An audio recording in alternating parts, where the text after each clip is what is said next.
mind accepted everything with love? What if I'm a beacon of that light that shines in all of us? And what if I'm the only guide some will see? Then I must recognize within the spirit, and it's only love.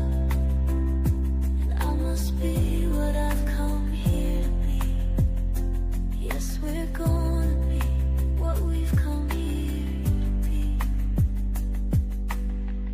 Oh, Mother, Father, Spirit, guide us from above. Our sons and daughters look to us to show them love. Come, sisters, brothers, let's hold hands and sing as one, that we will be what we've come here to be. Yes, we're gonna be what we've come here to be. What if I'm a beacon of that light that shines in all of us? And what if I'm the only guide some will see? Then I must recognize within the spirit, and it's only love. And I must be what I've come here to be. Yes, we're gonna be what we've come here to be. What if I did? What if I said? What if I looked around with everything with love? Love.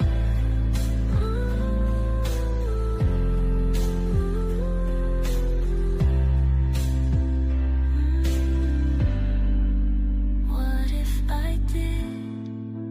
What if I said? What if I looked around at everything with love?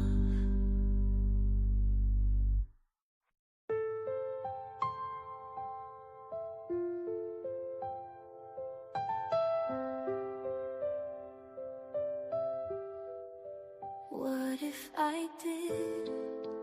What if I said? What if I looked around at everything with love? What if I heard? What if I gave? What if my hand reached out to everything with love? What if I'm a beacon of that light that shines in all of us? And what if I'm the only guide some will see? Then I must recognize within the spirit, and it's only love. And I must be what I've come here to be. And I know the first step begins within me. What if I felt perfectly whole?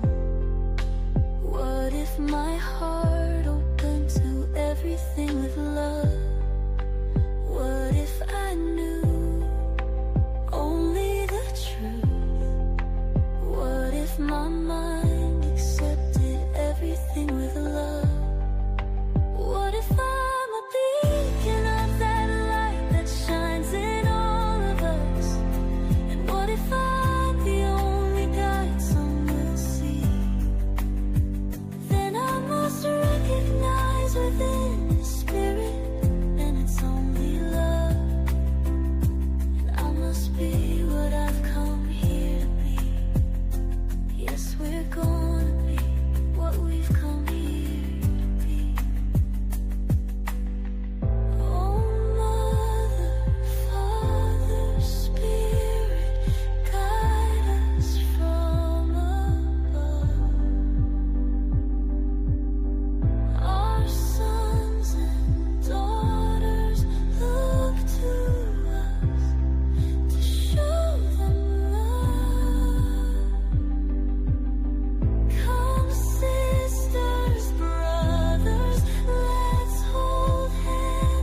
What if I looked around at everything with love?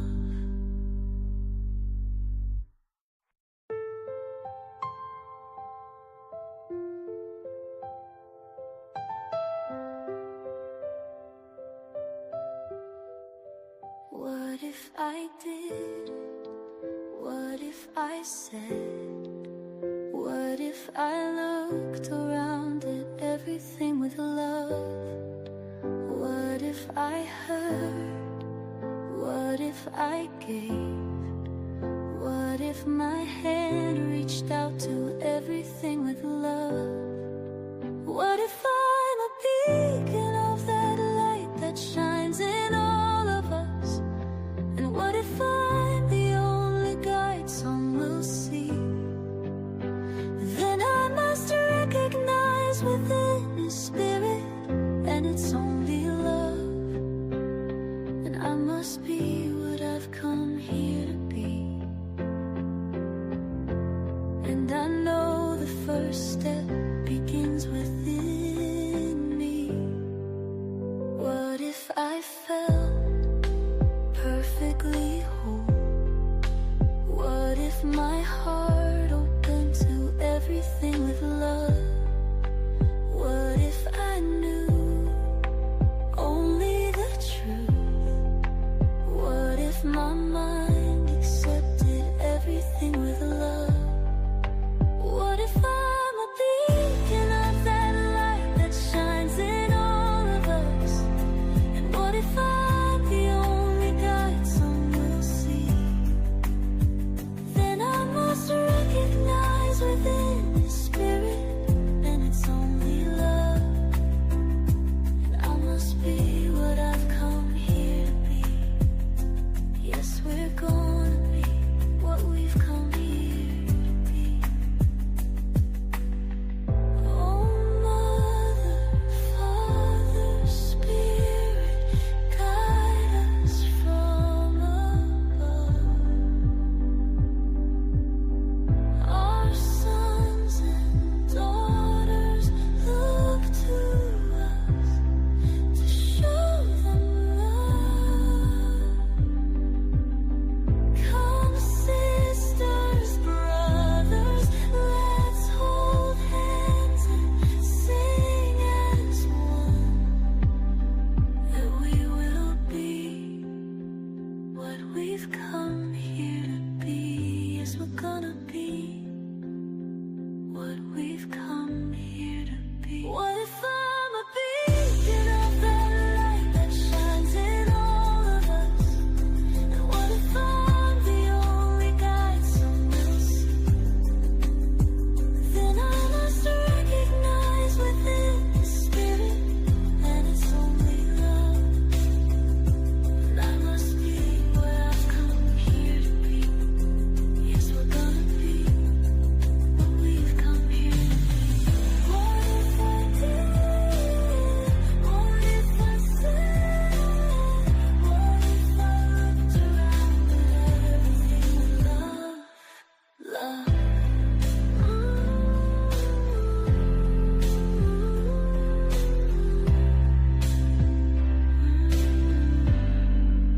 What if I did? What if I said?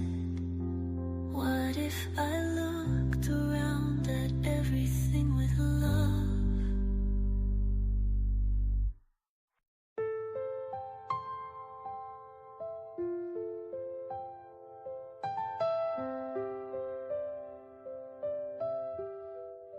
What if I did? What if I said? What if I looked around at everything with love? What if I heard? What if I gave? What if my hand reached out to everything with love? What if I'm a beacon of that light that shines in all of us? And what if I'm the only guide some will see? Then I must recognize within His Spirit, and it's only love. And I must be what I've come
Begin Within Ministries proudly presents Sofa Sundays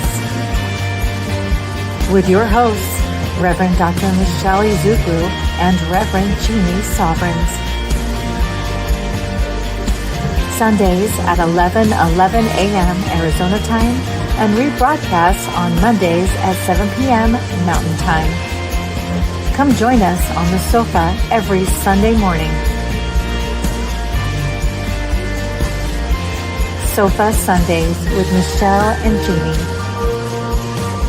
Learn more at www.beginwithinministries.com. In partnership with New Thought Media Network.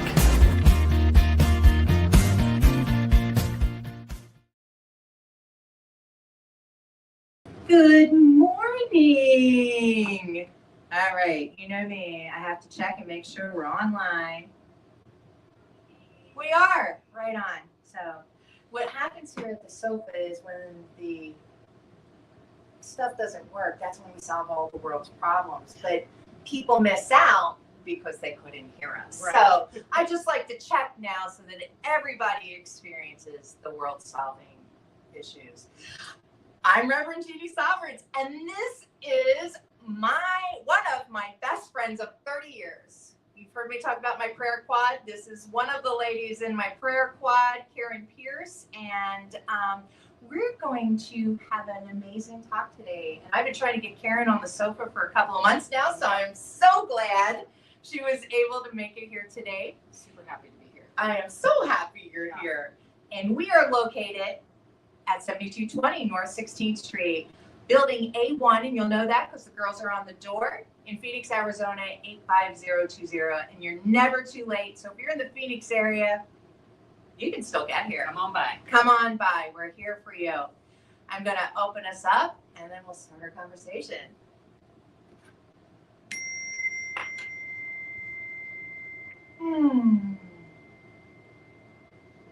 So just in this knowing, in this moment, in this divine presence that is God, that is divine light, that is the essence of pure joy, pure possibility, that is in as each of us. I speak my word knowing that this day and this time together is blessed, that we hear what we need to hear, say what we need to say, and that what needs to be revealed is revealed. And I send blessings to teachers and leaders of all faiths and all countries everywhere, knowing that they are guided, guarded, and directed, that the divine love of God is in, as, and through each of them as they bring the word to their congregations, to their constituents, knowing that each person present is open to receive what it is that they need. And for this, I am so grateful. I'm grateful for this time. I'm grateful for this presence. And I am grateful that it is already done in the mind of God. So I let it go and I call it good. Together we say, and so it is. All right. Hi. Hi. So I was talking a little bit about when we met. And that was 31 years ago. That's so crazy. 31 years ago. That's really so crazy. It really is. Mm-hmm. We are so far from those young girls. Absolutely. I was just in my 30s. Actually, when we first met, I wasn't even 30 yet. That's and right. You were in your early 20s. Yeah, 23. Yeah. Oh my goodness. Yep, 23 years old. Oh my goodness. That happened. Yeah. Yeah. And we're both grandmothers now. Yes. Yes. Yay. Yes. It's the most exciting thing. It really is. Mm-hmm. If I had known being a grandparent was so cool, I would have been it first. Right. Skipped right to it. Mm-hmm. Right. Yeah. That's why I had 5 kids. Right. So at least it was about time. Someone's going to give me some grandbabies. That's right. Yeah. It was about time. Yeah. I just, it's just so amazing where we are today and how we got here. And then when I asked you to be part of this conversation today, I was like, oh, let me see what the topic is. And the topic today is faith and trust anchor my every step. Perfect. So perfect for us. So perfect. Absolutely. Because we are two people that have been through a lot when it comes to faith and trust, on both sides of it. Yeah. From not believing in it, That's right. not wanting it, saying no, especially when things got hard, and to being women of faith, of practicing faith, of Exactly. faith that others talk about and look to us to be teachers and leaders in our communities. Huge. So that is Big change. Oh my goodness. Yeah, we've done a lot of growing up together. We really have. Mhm. It's been a long journey. Mm-hmm. You know, and I was walking the labyrinth this morning before I got here, and I was thinking about this topic about anchoring, faith and trust, anchoring my step, and what an anchor is, right? Something that holds you in place. And I thought, wow, that is an amazing metaphor for no matter what comes at you. Yeah. Right? Right? When a ship is anchored in port, no matter how what. rocky it gets, no Right. matter how high the waves come. Exactly. Mhm. It is steady. It is there. It's not going anywhere. Right. You know, though that's the goal of the anchor, right? Right. That it's not going anywhere. Now we do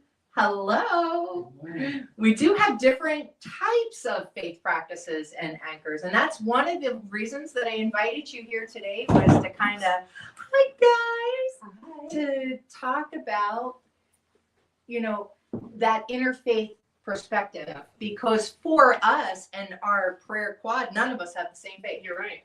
You know, and yet we reach out to each other daily. Yeah. You know, Karen and I are better at it than the other two. I'm just going to throw them on blast right now. That's true. But you Yeah. know.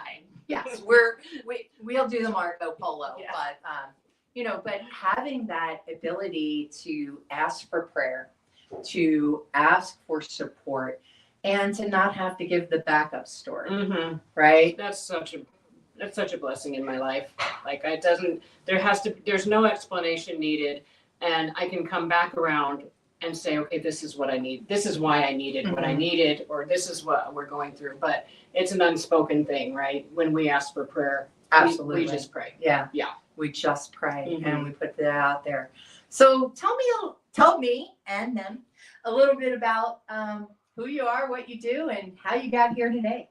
Okay, so, well, first and foremost, I am the mother of 5 children, and my oldest will be 30 in June, and my youngest is 17, and she is getting ready to graduate high school. And so I'm in a very interesting stage of life that honestly you never think you get to when you have kids that are young, right? You're like, well, that never happened. Eventually they'll move out. It'll happen.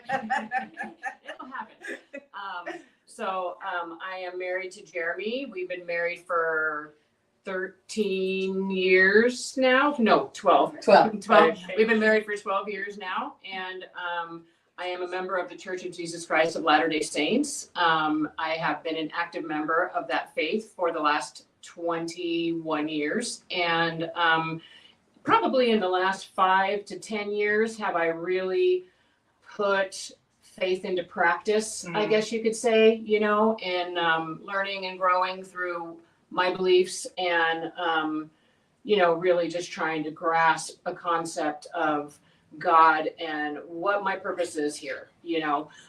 In my faith, I am called as a senior service missionary, which I like to leave out that whole senior part. I feel like they should have like a midlife, but anyways, you know, it's whatever. I love that. But my call, my husband and I, we work in the addiction recovery program through our church.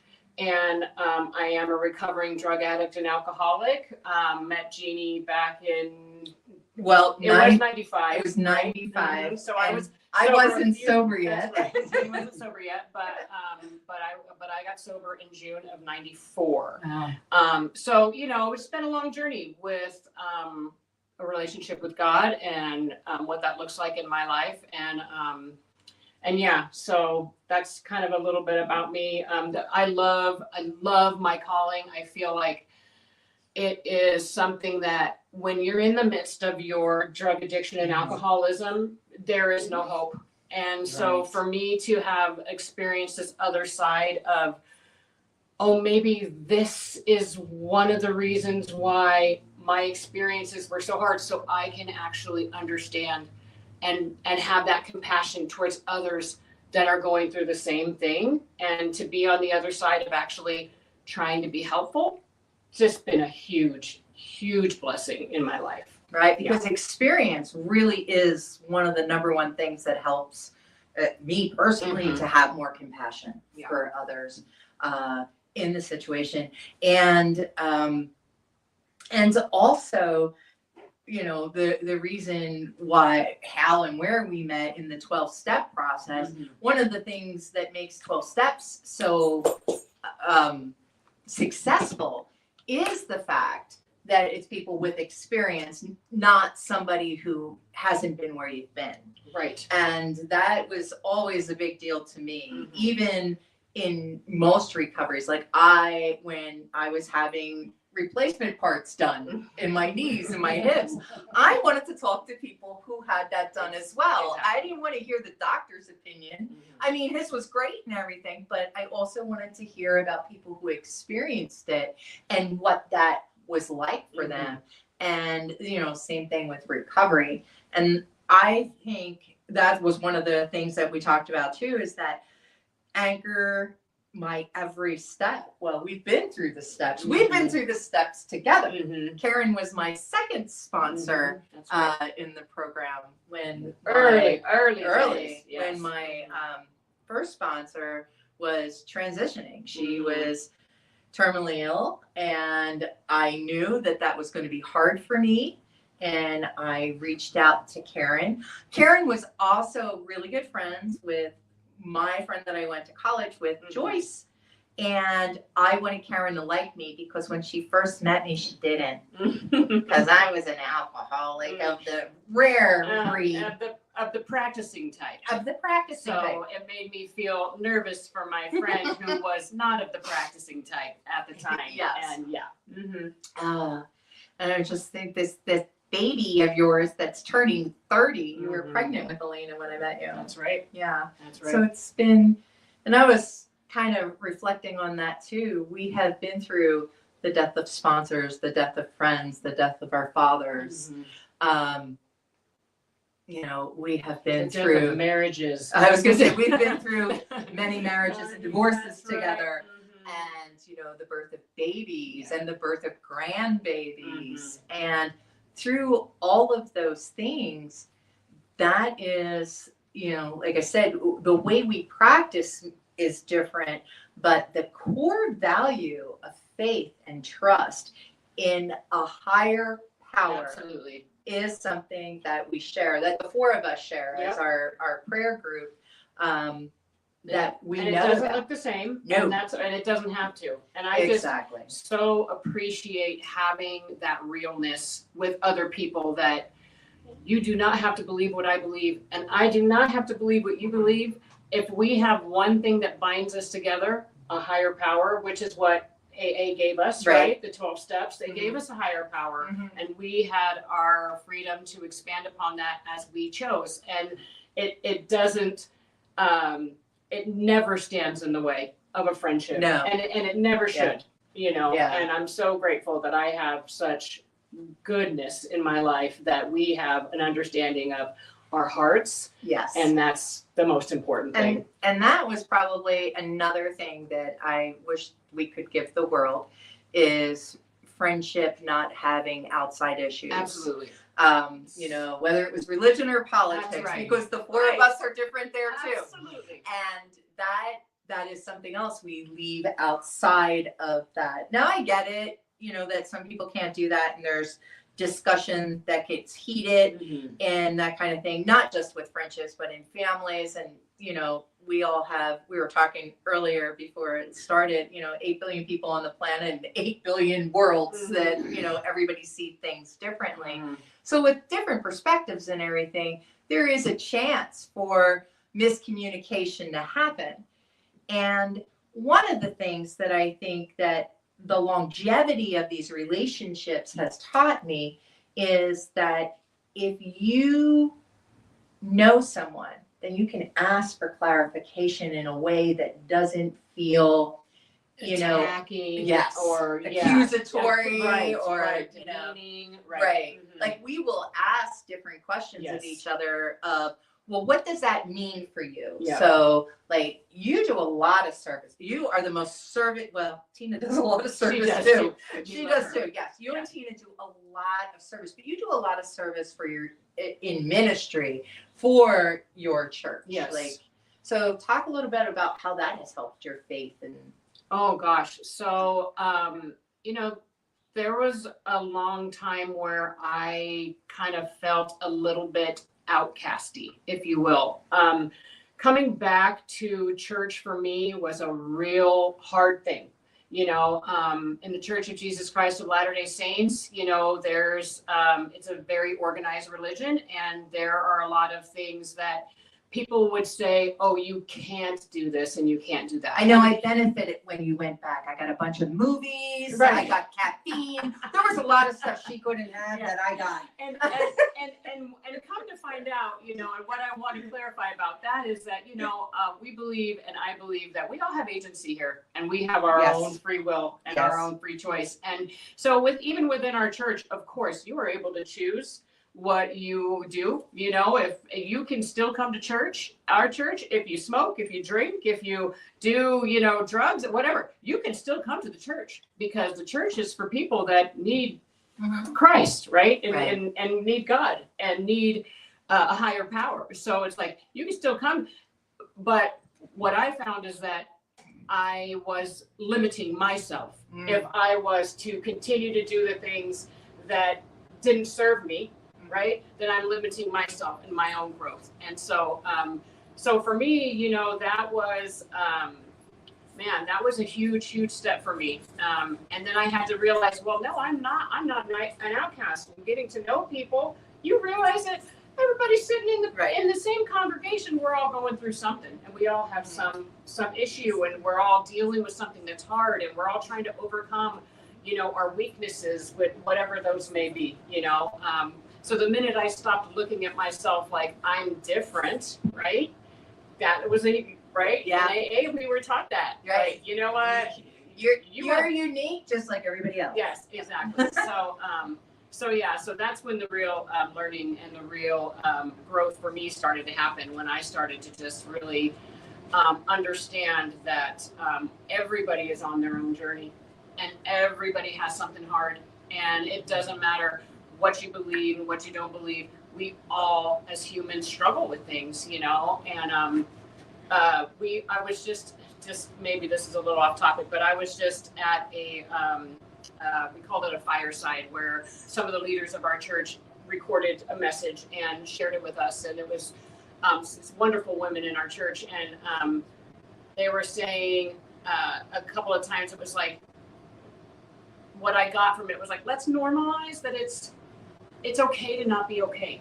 Yes. Let's normalize that just because you are, you know, an executive in a company, or if you are sitting in whatever congregation you sit in, like, it's okay that we have problems. You know, it is okay, because we all do. So let's stop trying to save face and start trying to save the Our other, butts, the right. other thing. Exactly. You know, and so yeah, it's huge to me that this calling for me and this journey I'm on has taken me to a higher understanding of compassion and love for other people, you know, no matter what, no matter who, no matter why, right? So talk a little bit about what it was like when you didn't have that higher learning and compassion. Because right. girl. Right. Well, and that's the thing, right? I mean, I can get into my own head and think I know it all, and then I'm not really being true to myself, and I'm not being true to anybody else, you know. And the minute I start to pass my judgment on you, what I really need to do is start to look at, well, what is it about you that I relate to, that I maybe am uncomfortable with, right? You know, that comes with maturity for me. It really did. Because early on, we both would experience that. We, you know, because we've been friends for Yeah. a long time. Mhm. So that also included having coffee together and BSing about what was going on Mhm. with people and Yep. in the meetings. And the minute we would judge somebody, if that didn't come into our Oh, life. absolutely. It came right back at us. Yeah, right? so there's something in science of mind that we talk about is that, that what we put out comes back, Oh, yeah. Oh, yeah. and that we saw that Oh, yeah. all the time. Oh, yeah. To the I mean- point where we were like, the minute it would come out of our mouths, we would We were stop like, oh, ourselves. No, I don't mean that. No, I take it don't. back, take it back. I don't want to experience that. I have a very vivid personal experience with that. Before I had children, and I saw a woman who put a leash on their child, and I was like, "How dare I cannot believe It's like a With the vest harness, over. the harness, yes. right? Yeah, not an actual She leash, did but go like, like this. Yes. but like a harness, on their kid, and I just thought that is crazy. I cannot believe it. And then my third child was born, and we found out she had autism, and And then eloper. an eloper, Mhm. and somebody who would run, and we wouldn't be able to find her. And I got her a harness like that. Yes. And I just thought, this is how this happens in my life. I'm going to pass judgment on somebody, but I better expect that somehow I'm going to have that experience. And it may not look exactly the same, Right. but it'll be something similar. And I'll go, oh, that. And so, yeah. And isn't that, a wonderful experience in life so that we are there as witnesses and compassionate and people. compassion and empathy and Yes, because that understanding. is such a thing when you go through that. And I think maybe that is, we talk here about having our tribe all the time, and I have ladies here that have been in my life for 15 years, so, and actually that young lady there, we went to foundations class together way back when. That so. must have been about 15. It was, so like, which is our first class in Science of Mind to kind of Gotcha. learn about Science of Mind. So, it becomes that thing where you have that tribe, and I'm gonna shoot that out to you, Amy. Right, like have that tribe of women that you can depend on that are there for you no matter what. Yep. When I was recently going through a couple of things, and you guys know about it, but so does Evie and Ann, because I'm texting them going, hey, this is what's happening with my cat. This is what's happening in my life, and I share the good, the bad, the ugly, all of it. And I think that's what helps. Like I said, I was doing the labyrinth this morning, and I was like, what is faith? What is trust in that? And that's one of the things, is not only do I have faith in a higher power, but I have faith that there's a power greater than myself that operates in other human beings, so that I don't feel alone in this journey. Right. And, for me, I was terminally unique. Oh, So forget it, forget it. Unless you were going through what I was going through when I was going through it, I didn't want to hear from you. And how I got sober was through stage 3 cancer, meeting my first sponsor in a bone marrow transplant, going through exactly what I was going through when I was going through it. Yep. So that's when I really started to realize that, for me, having people that experience life similarly helps. Yeah. I'm not saying that you should have a homogenous group of friends, right? I'm just saying that, having some helps. Yes. Yes. People who go through the same physical situations. We share doctors in this place. So, Right. it's one of Well, those things. And then coming into AA, and for me, I was a homeless drug addict. I was homeless when I was 17 years old. I was homeless again at 21. I was destitute. And coming into AA and going to meetings where I'm meeting people that were lawyers, doctors, Right. and professionals, and that was really strange for me, because I just associated myself with the lowest form, that I wouldn't be accepted into this pocket of people that Right. maybe didn't have that low bottom that I had, you know.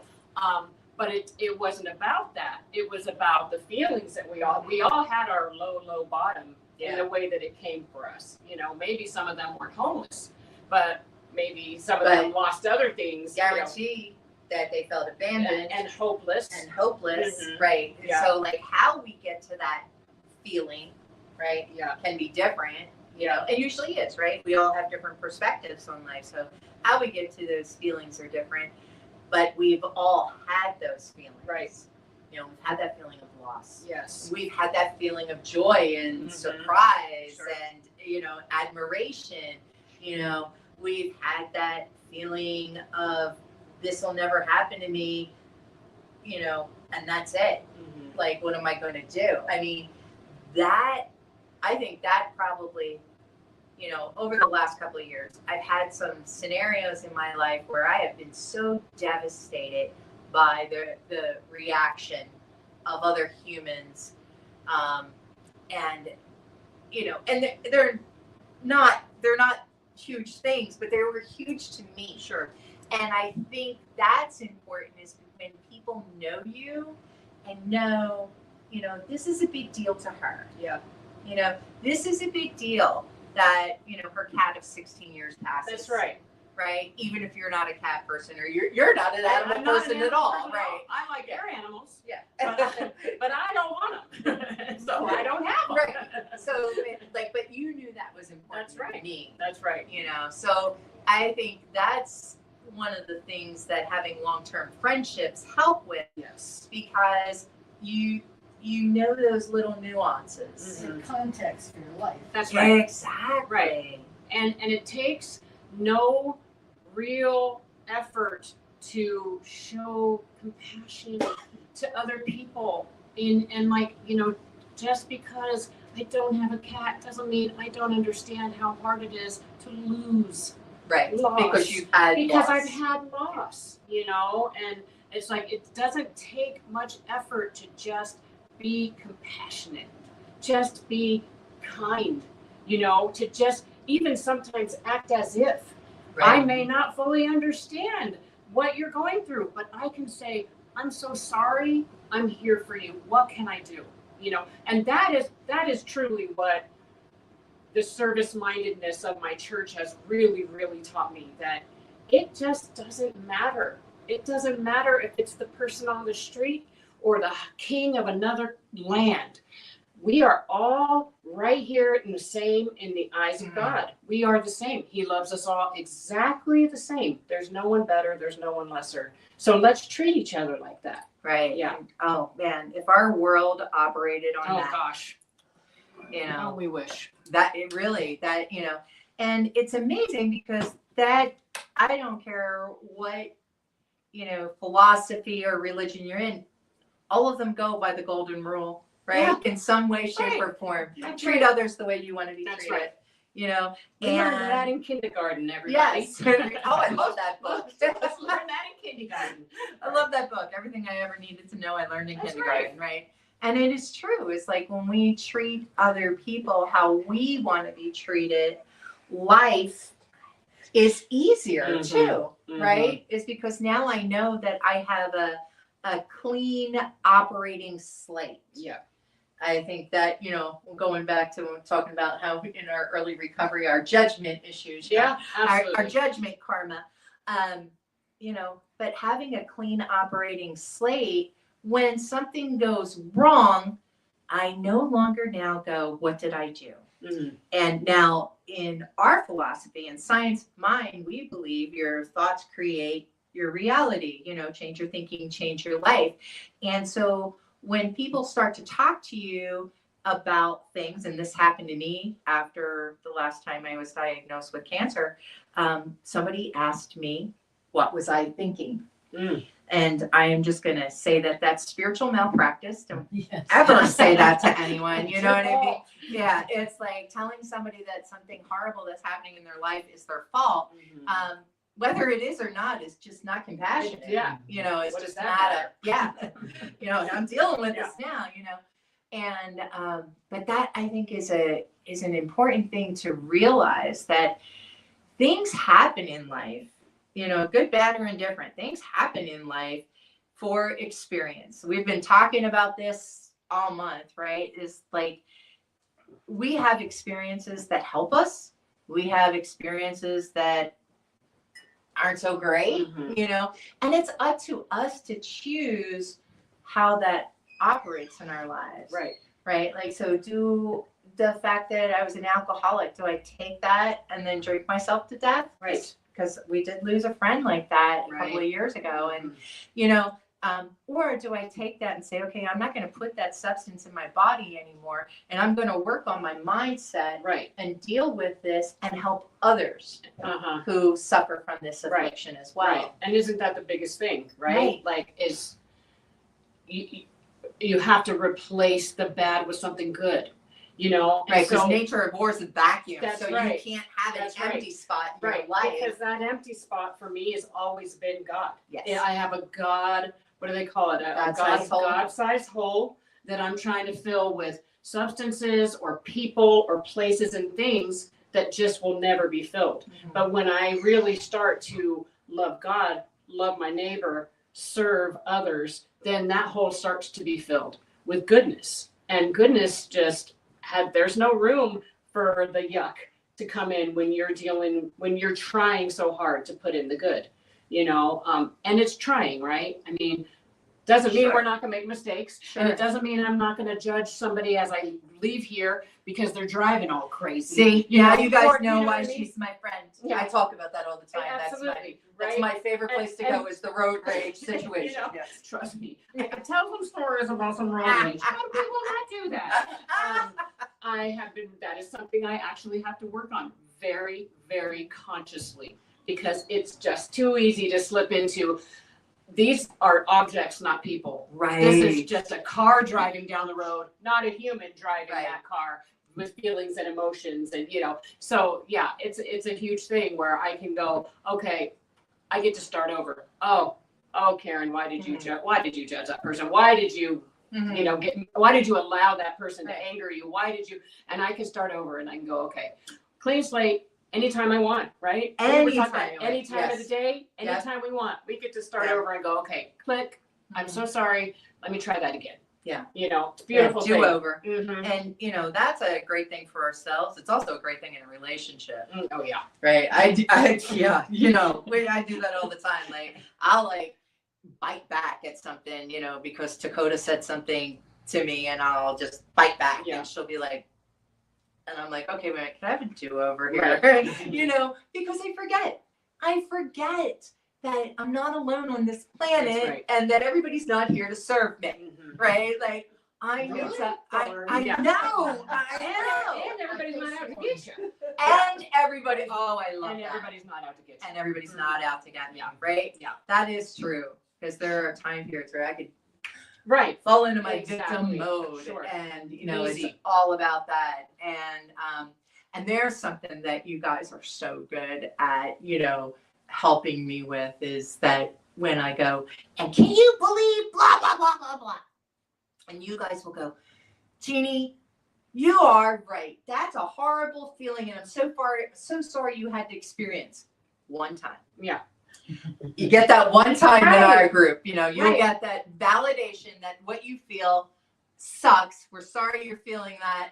And then it's like, all right, don't live there. Yeah, Let's move on. Yeah, and now what are we going to do about it? Yeah, because you are good enough, valuable, important, not, they remind me of who I am when I forget. And I believe I do that for them as well, to remind each other who we really are, at the core of it, before we were moms, before we were grandmas, and we're all grandmas too. We're all grandmas. Oh my goodness, And we are the youngest. Wait a minute. I was gonna say, out of the four of us, I've got the younger one, and then it's Jeannie. Yes. And then is it Tina, then Joyce? Yes. Yes. So Yeah.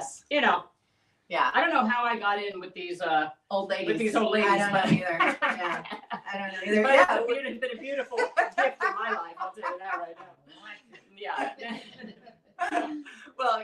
I mean, it's just, yeah, it was definitely, and that's, yeah, we're definitely from different generations too. Like you and I, Gen X, and they're boomers, and just a total different mentality and raising of people. And yeah, and because of our shared experience with one hard thing, our addictions and our alcoholism, because of that, we have grown so close in understanding, in how we have gone through life together, separately, like all that stuff. But it all started with one core thing that we grabbed onto each other. Like, I know how hard it is to stop drinking and using drugs.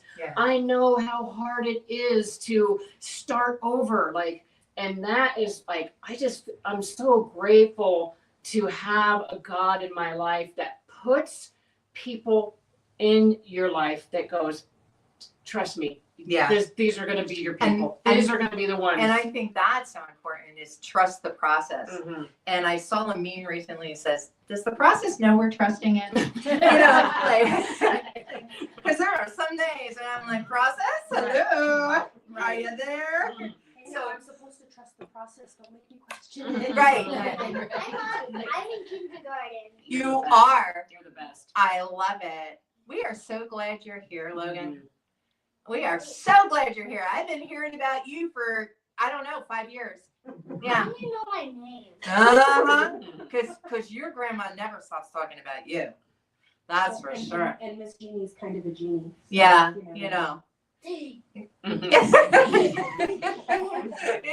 that is one of the most amazing things to watch, that, to see this little guy here in this state is a miracle in itself. That they have a story in the road that got them here that is, unbelievable. And the faith of his grandma, and her reaching out every time there was a hearing, every time there was a situation, every time that maybe she wasn't in faith and trust in her next step, she reached out because she knew her tribe was, and that we had her covered. And that, gosh, everybody was waiting for them. Yeah. Sorry. Yeah, you guys. No, you were right here on time. You're right on time. Everything happened the way, Oh, and boy, have I ever hated that comment, right? That's the worst cliche in the world. It all happened how it was supposed to happen. I didn't feel too great about it when she said that this time last year either. I got it, right? I had to trust the process. Trust the process. Trust the process. Trust the process. Exactly, Logan. And that's a hard one. And that's where faith comes in, right? It's faith without works is dead, right? Yes. I mean, we learned that, and I know that. Yeah. Like we really do. It is a hard thing to do. It's a hard thing to be going through a really hard thing, and to try to convince yourself this too shall pass. Right. That I have been, Like a I have kidney survived stone, but it'll every pass. hard thing that I have been through. Right.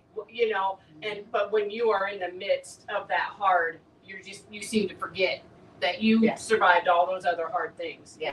But that's where it comes in with friendships and with anchoring ourselves not just to God but to other people that can, The God informed. yes, Yeah. right, Because because he's here, Right. here within all of us, and for me, that's just so important, and trying to also remember when I'm struggling with maybe somebody's personality or or somebody's Another thing, principles before personalities, to realize, oh, God loves him or her the same that he loves me. So I need to remember that too, and not question and not what was God thinking. right, what was he thinking, right? Because I know somebody has said that about me plenty. Right. So. There's the thing is that, so knowing that, and just, it's that pause, again, that pause, that breath, that part that doesn't react and says, what would love do here? What is the next step? What is the next loving step to take? Even if that person's a jerk, they cut me off, they has totally misunderstood me on purpose, Sure.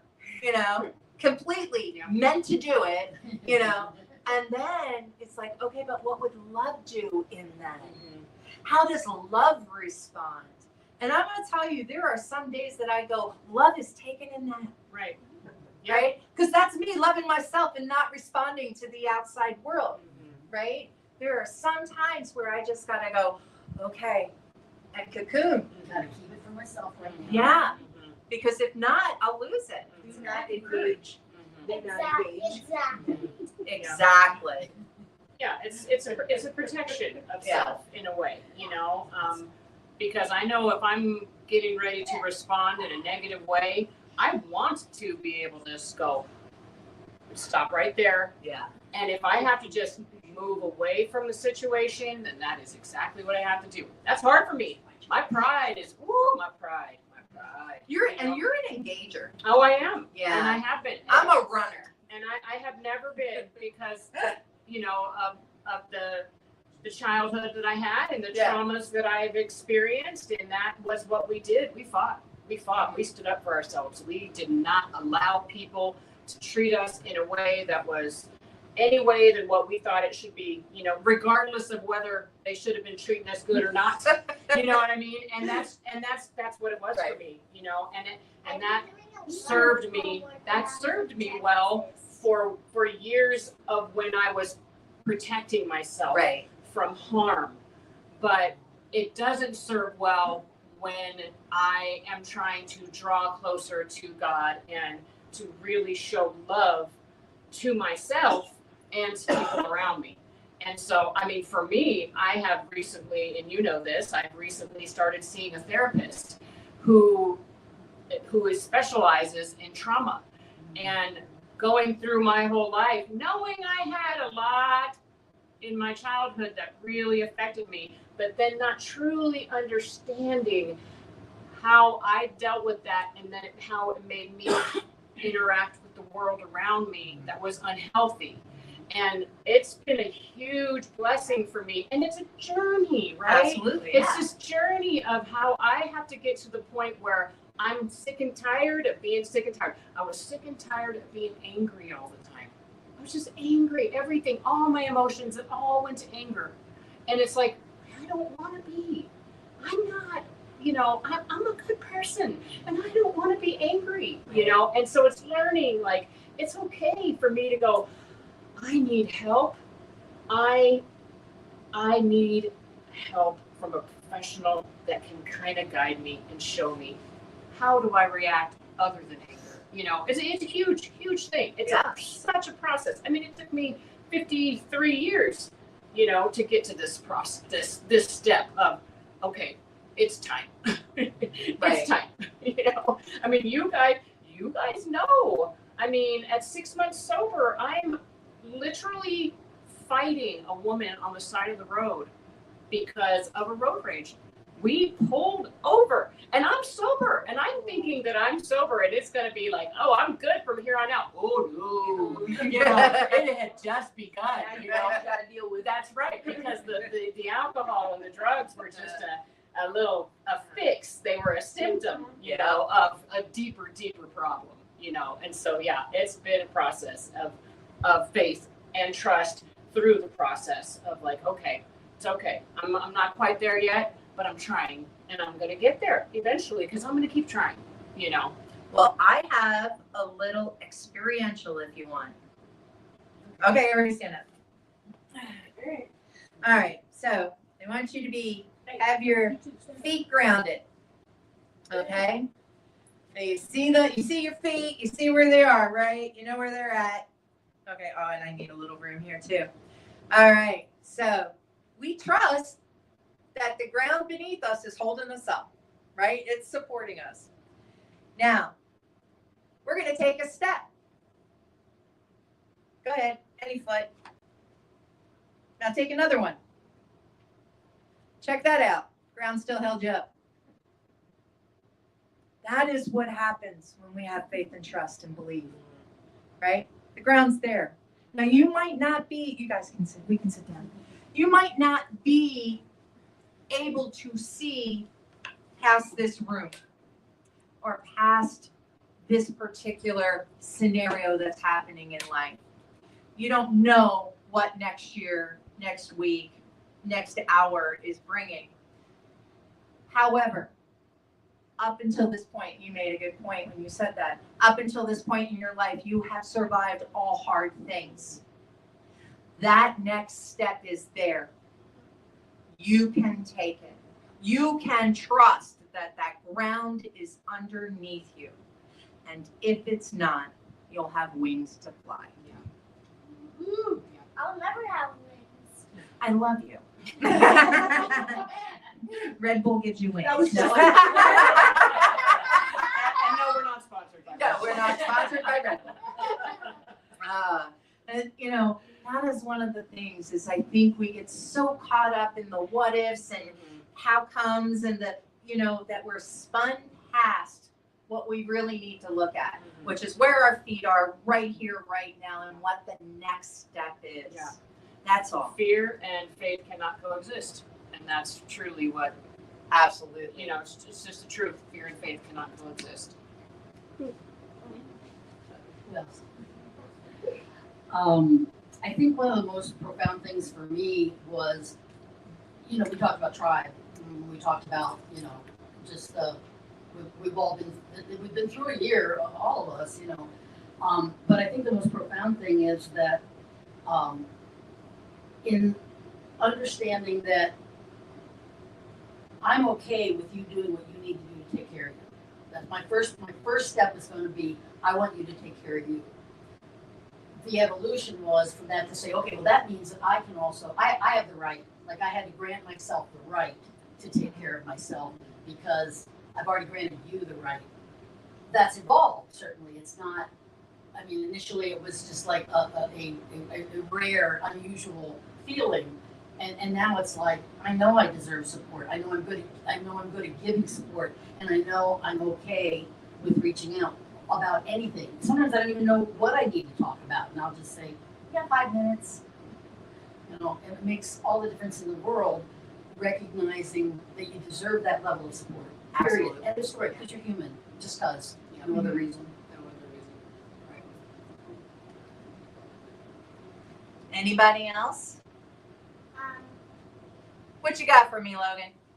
well, You want the microphone?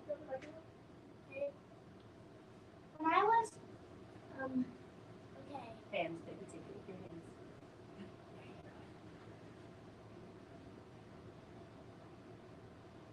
when I was 3 years old, I used to do things that 6-year-old kids do, but some things that just regular 3-year-olds do. That's amazing. And sometimes I still do what 2-year-olds can do. That was really sweet. Yes. You sound like a very smart boy, for sure. And you know what, Logan? Sometimes I do what 3-year-olds do too. Okay? Yeah. There are some days, Right? right? Right? And one of the most wonderful things is that knowing that we learn our things as we're 1, 2, 3, 5, 10, 15, 50, you know, or older. 70. You know, as we learn those things. And there are times, I totally got that. There are times my brain says I'm 27. Oh, yeah, absolutely. Right? My body says you're dead. Right now. What are you thinking, lady? You can't do that. Right. You know, I mean, and then everything in between. So like age really is just like time, one of those constructs that we fall into that we're like, okay, I guess I'll do it because a person of my age, Yeah. you know, or whatever. I should be responsible. And I think, you know, what I love is my daughter's in her 30s and she'll be like, I look around for the adult and then I realize I'm her. That's me. You know, and, Dang it. and I'm like, look, that does not change. Okay, I'm 58. Let me tell you, I'm still saying How that. does that happen? How does that happen? You know, how am I the adult in this scenario? You know, and good. Because I'll tell you, there is something I do love. I love childlike wonder and childlike faith and trust that everything is going to be taken care of for me. Now, that does not mean I don't pay APS, right? Right. I do my steps. Adulting still needs to happen. Adulting still needs to happen. I do the things I need to do because that's how things work. And I trust that process that they will continue to work as I do the things, even when they're hard, even when I'm in tears, even when my heart is broken. I do those things and then I reach out to get that support so that broken heart doesn't break me. Exactly. Right? Because we've all started over. Oh yeah. We've all started over. Sure. More than once. More than Yeah, once. sometimes more than once. Yeah. Well, this is one of my daughters, Amy, here, and she can testify. She can testify that Mama has not always been the most mature. and sometimes you know who is the parent here, but that's okay too. You know, that's okay Right. because I do still have the mind of an early 20-year-old. Yeah, I would have to say Savannah could do the same. Yep. You know, Mhm. and say, yeah, sometimes she was more the parent than I was. Yeah. Especially in her younger years Oh, when sure. I was newly sober Sure. and just couldn't get my brain around operating in the adult world. Yeah, she was, and that's what children of alcoholics learn to do. Mhm, They sure. learn to be the parent early. And so that, and just because we stopped drinking didn't mean we stopped those, behaviors, because we're learning to grow up too. That's right. Because You know? we stunted our growth, right? Yeah. like Early. I was 13 years old the first time I took Oh, drugs I and Don't drank, even know. I can't even remember my first drink. Yeah. Like I used, when I tell my story, I always say, in my household, they'll give you a shot of Anazet if you had a cough. So I had whooping cough the first, 6 years of school. Mm. So, Yeah. I can't remember Exactly. a time period where that wasn't part. And then I didn't get sober until I was 30. So Yeah. it felt like starting all over again. So if we go with that, I'm only 28 That's anyway. fine. You're I good. love that. Right. Yeah. So anybody You gonna call have? that faith math? Yeah, faith math. There you go. Yeah. That's great. Yeah. Love So, that. like, my sobriety is the only birthday that I love to celebrate, right? Yeah. I'm like, ooh, look at that. That's a good one, and then the other birthday, I'm like, Yep. Here it comes Yep. again. there it is. I'm still not dead. Yeah. Yep, there we go. I'm waking up again. No, it's my last, this birthday, I'll be 59. So that'll be my last year in my 50s. And then you'll be the only one left in your 50s. I'll be the only one left. Yeah. Yep. Forever. But then you'll always be I the will never decade behind quit. us. Yeah. Yeah. That's Well, I'll be 54 at the end of this year, so Yeah. I'm a close second there. Yeah, Yeah. I know. Yeah. It was amazing because, we were babies. Yeah. Babies with babies. Yeah. That's what We have come a long way in Yeah. our journey. And then when I don't know how many people saw my little advertisement on Sofa Sundays for Karen, but if you look at that picture, that was like 25 years ago. yeah, that's that's definitely I early. was like, I think it is early 2000. Why It's did you either put that picture up? I was like, well, I'm trying to prove I I've didn't been friends have blonde forever. hair no more. I know, right? I got the natural color now. And I have blonde hair now, not my natural color. Exactly. We've stopped on that. Yeah. That's what happened. Anything else? Anybody have any? Yes, sir. He was a little sad he didn't get to share earlier when you were talking about adulting. Oh, okay. Yeah, let me hear him talk I'm about not sure he adulting. still has the point, but I have a toy robot which keeps me company when I'm playing alone. Hmm. Everybody needs a friend, huh? Yeah. Yeah. Yeah. That's very I That- have good. a robot friend. You have a robot friend? Yeah. Yeah. But it's a small robot. Well, maybe as you grow, it will too. Or you can get bigger ones. Talk to grandma about that. Yeah. Yeah, we put all the grandmas out on blast That's on right. that one. That's Yep. right. Okay. So I am so glad you guys came today. I'm really happy to be here. I'm Yeah. glad it finally worked out. We Yes. tried this several times in the past and it didn't quite match Yeah. up. So and today was the perfect day. and to have the little one, here. I know. Yeah, Little one. our baby. To my babies. Our baby. I don't have babies. I remember when you was born too. Yeah. I was there for all of them. Yeah. So amazing. All right. So we're gonna take us out here.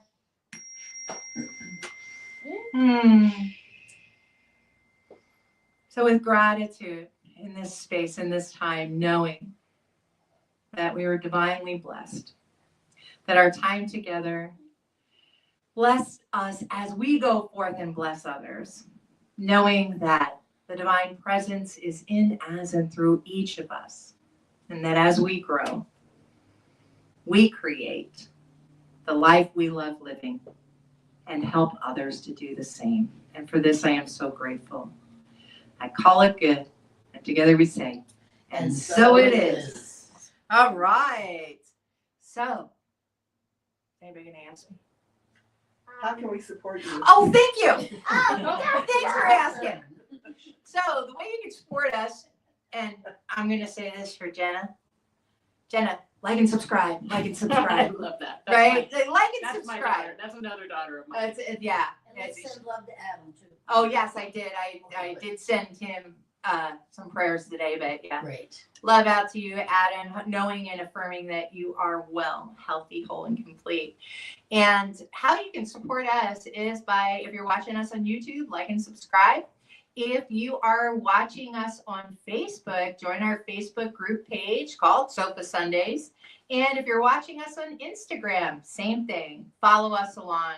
And if you feel like that you got something out of this and would like to support us financially, then go to beginwithinministries.com. There's a donation button at the bottom of the page. You can make a one-time donation, or you can become a Spiritual Church Club partner for $45 a month or $75 if you're a couple or family.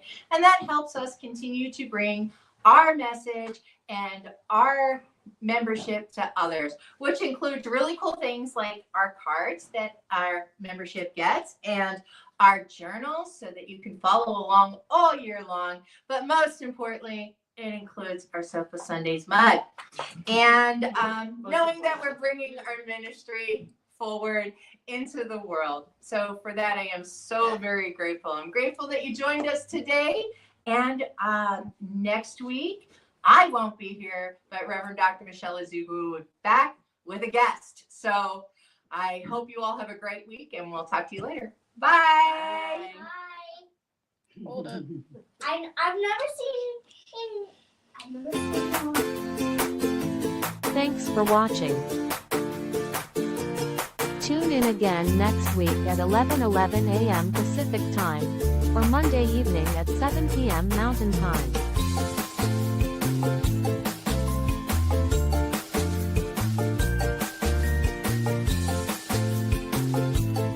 In partnership with New Thought Media Network.